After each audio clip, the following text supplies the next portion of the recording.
Hello guys, नमस्ते। मैं YouTube channel से मंजू सिंह आप लोगों को स्वागत करती हूँ और एक आर्मी पर गाना गाने जा रही हूँ, उसको आप लोग सुनिएगा। और एक पत्नी कैसे अपने पति को समझा रही है, आर्मी पे जाने से रोक रही है। छोड़ी द आर्मी के नौकरिया हमार पिया, छोड़ी द आर्मी के नौकरिया हमार पिया। ना चाही कोठा अटारी, ना चाही महलिया, ना चाही कोठा अटारी, ना ही महलिया। रहब टूटही झोपड़िया हमार पिया, रहब टूटही झोपड़िया हमार पिया।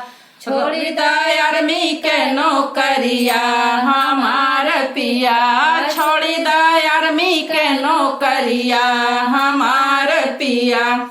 ना पहिनब साड़ी साया, ना पहिनब चोलिया, ना पहिनब साड़ी साया, ना पहिनब चोलिया।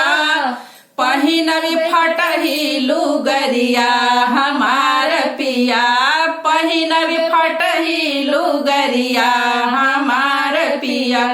छोड़ी द आर्मी के नौकरिया हमार पिया, छोड़ी द आर्मी के नौकरिया हमार पिया।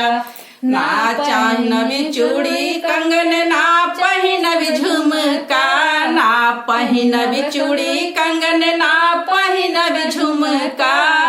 पहिनब सादा नथुनिया हमार पिया, पहिनब सादा नथुनिया हमार पिया। छोड़ी द आर्मी के नौकरिया हमार पिया, छोड़ी द आर्मी के नौकरिया हमार पिया। ना खाइब खोआ मलाई, ना रसगुल्ला, ना खाइब खोआ मलाई, नाही रसगुल्ला।